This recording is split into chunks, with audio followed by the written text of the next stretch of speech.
What has archery taught you about life? Life. There's always that question. What do we know about life, and how have we been taught to go through it? So my dad left my mom when I was a kid, and what do I know about life now, right? Well, you grow up and you learn a lot of things as you go. What did archery teach me? Or, okay, you can answer however you want, you know. Right. I'm interested in that childhood nugget that you just threw down there. Right. Okay, I got a good one. That's pretty fucking good. My mom, who was abandoned by my father when I was young, blah, blah, blah, blah, all that stuff. Well, you keep saying blah, blah, blah. Do you want to talk about that? Not really. There's nothing to say. Everybody's either they've been abandoned or they haven't. And the point is growing up with a single mom is growing up with a mom who's not there. So you grow up with children your age in the neighborhood. And that's what gets you into trouble.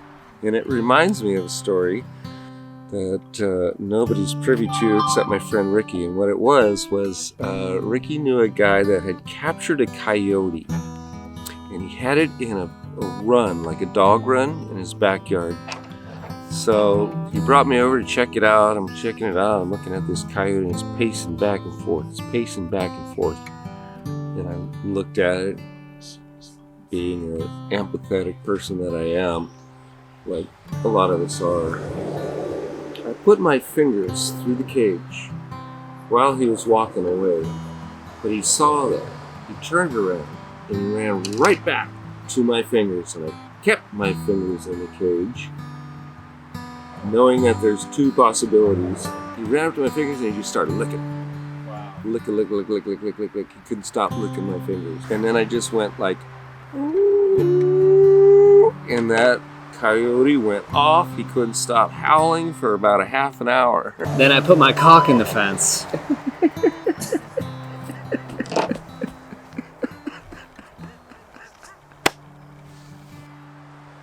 Okay, so being abandoned is a state of mind, which is not something I told myself until, my late 20s.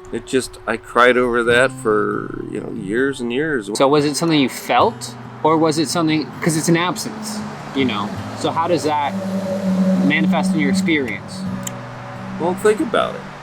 There's an absence. There's a hole in your life. I would have these nightmares or dreams where I would wake up, just in a full-on sweat, not understanding the emotion that I was going through. Eventually found out that it was grief. It was grieving. I was grieving. And it was so emotional. Not only did my dad abandon me, but he had abandoned my mom. And that's just, there's hard times and hard things to deal with when you go through that. He wasn't there. He wasn't a father figure. Fortunately, in my life, I had people, camp counselors or whatnot, that taught me things like how to wipe my ass, all that shit that a father should be there for. Been in some fights. Wish my dad had taught me how to fight. First fight I was ever in, I got my ass kicked. But that was the last time I got my ass kicked. I wish he'd have been there to teach me things like how to deal with your shortcomings and hold on to your strengths and build on your strengths. Because without a father figure, you never even know if you have strengths. But I do know this one good one. I must have been about 12 years old. I was probably in 9th grade, and I had a serious stuttering problem. So I went to see the school counselor. And the school counselor told me, after listening to me for about 15 minutes, she said, "Well, I think your problem is you're worried that people don't listen to you." And I was instantly cured. Instantly cured. Something in my mind said, You're right. I don't care. I walked out of there and never stuttered since. You cured your stuttering problem? Yeah. Within 15 minutes of just having someone to listen to you. That was the most amazing thing. Wait, so you think your stutter was a manifestation of you not feeling heard as a kid? Is that what you're... Oh, yeah. Am I reflecting that? Yeah, Wow. yeah. That's a really powerful insight.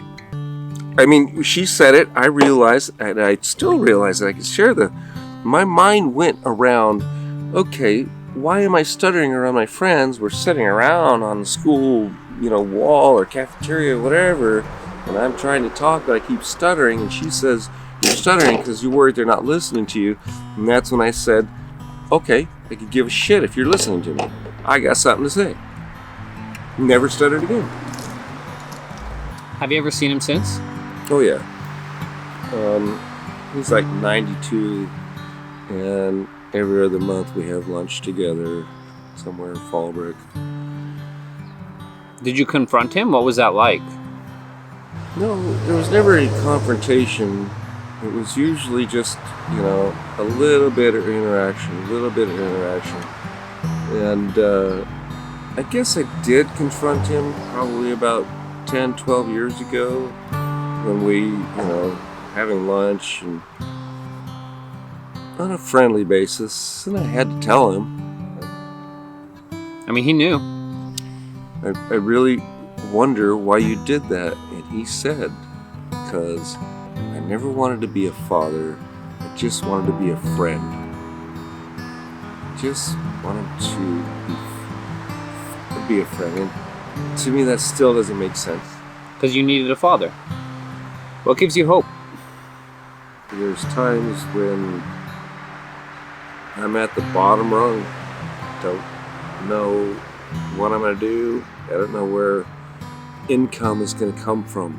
I don't know what I'm going to do. It gives me hope. I think it's something my mom used to say. She said, no matter what happens, you always come up smelling like a rose. Now, she's been dead for 15 years. And I just kept that to heart. Okay, you ready? It's done. You're done? Not yet. You ready? Yeah.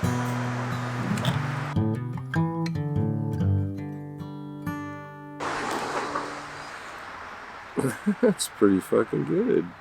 The more I look at it, though, it's like, don't shoot me! You are the bullseye, Steve. Yeah. Thank you for that. Thank you for sharing your stories. Mm-hmm. Follow Portrait Project, my good buddy Jacob. Yes, sir. I like that.